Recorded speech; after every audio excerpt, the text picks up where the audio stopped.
News first channel ಹಾಗೂ ಡಿಜಿಟಲ್ನಲ್ಲಿ ಜಾಹೀರಾತು ನೀಡಲು ಈ ನಂಬರ್ಗೆ ಸಂಪರ್ಕಿಸಿ.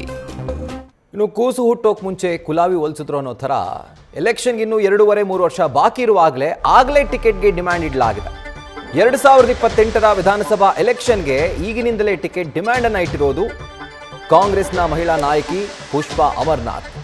ಸಚಿವ ಎಚ್.ಸಿ. ಮಹದೇವಪ್ಪ ಮುಂದೆ ಒಂದು ಟಿಕೆಟ್ ಬೇಡಿಕೆಯನ್ನು ಇಟ್ಟಿದ್ದಾರೆ. ಸದ್ಯಕ್ಕೆ ಇವರು ಗ್ಯಾರಂಟಿ ಯೋಜನೆಗಳ ಅನುಷ್ಠಾನ ಪ್ರಾಧಿಕಾರದ ಉಪಾಧ್ಯಕ್ಷೆ ಆಗಿದ್ದಾರೆ. ಇನ್ನು ಚುನಾವಣೆಗೆ 3 ವರ್ಷ ಇರುವಾಗಲೇ ನಾನು ನಿಮ್ಮನ್ನೇ ನಂಬಿದ್ದೀನಿ, ನಂಬಿಕೆ ದ್ರೋಹ ಮಾಡಬೇಡಿ ಅಂತ ಹೇಳಿ ಎಲ್ಲರೆದುರು ಅವರು ಈ ಒಂದು ಟಿಕೆಟನ್ನು ಡಿಮ್ಯಾಂಡ್ ಮಾಡಿದ್ದಾರೆ. ಸೊ ಇವತ್ತು ಮೈಸೂರಿನ ಫಲಪುಷ್ಪ ಪ್ರದರ್ಶನದ ವೇಳೆ ಅವರು ಹಾಜರಿದ್ದರು. ಅಂಥ ಸಂದರ್ಭದಲ್ಲಿ ಒಂದು ಟಿಕೆಟ್ ಡಿಮ್ಯಾಂಡ್ ಮಾಡಿರೋದು.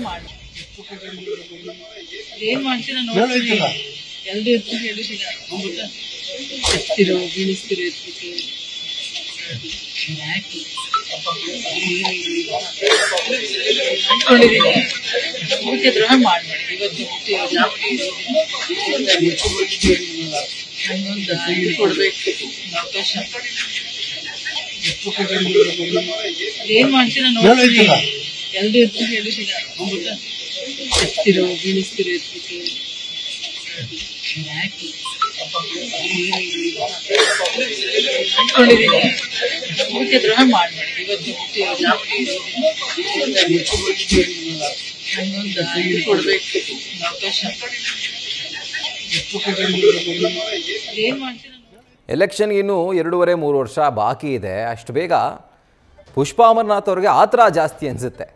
ಸಚಿವ ಎಚ್.ಸಿ. ಮಹದೇವಪ್ಪ ಅವರು ಫಲಪುಷ್ಪ ಪ್ರದರ್ಶನದ ವೇಳೆ ಅಲ್ಲೊಂದು ಸರ್ಕಾರಿ ಕಾರ್ಯಕ್ರಮ ನಡೀತಾ ಇದೆ, CM ಇದ್ದಾರೆ. ಅಂಥ ಸಂದರ್ಭದಲ್ಲಿ ಟಿಕೆಟ್ ಡಿಮ್ಯಾಂಡ್ ಮಾಡುವಂಥ ಅವಶ್ಯಕತೆ ಏನಿತ್ತು? ಅಂದರೆ ನಿಧಾನವಾಗಿ ಕೂತು ಇನ್ನು ಹತ್ತಿರ ಬರ್ತಿರುವಂಥ ಸಂದರ್ಭದಲ್ಲಿ ಅದೆಲ್ಲವನ್ನು ಕೂಡ ಅವರು ಬಗೆಹರಿಸ್ಕೊಳ್ಬೋದಾಗಿತ್ತು, ಡಿಮ್ಯಾಂಡ್ ಇಡ್ಬೋದಾಗಿತ್ತು. ಇನ್ನು 3 ವರ್ಷ ಬಾಕಿ ಇರುವಾಗಲೇ ಏನು ಮಾಡ್ತೀರಾ ನೋಡಿ, ನಿಮ್ಮನ್ನೇ ನಂಬ್ಕೊಂಡಿದ್ದೀನಿ, ಎತ್ತುತ್ತೀರೋ ಬೀಳಿಸ್ತೀರೋ, ನನಗೊಂದು ಅವಕಾಶ ಕೊಡಿ, ಈ ರೀತಿಯಾಗಿ ಅವರು ಹೇಳಿರುವಂಥದ್ದು ನ್ಯೂಸ್ ಫಸ್ಟ್ ಕ್ಯಾಮ್ರಾದಲ್ಲಿ ಸೆರೆಯಾಗಿದೆ. ನ್ಯೂಸ್ ಫಸ್ಟ್ ನಿರ್ಭೀತಿಯಿಂದ ನಿಮ್ಮ ಪರವಾಗಿ.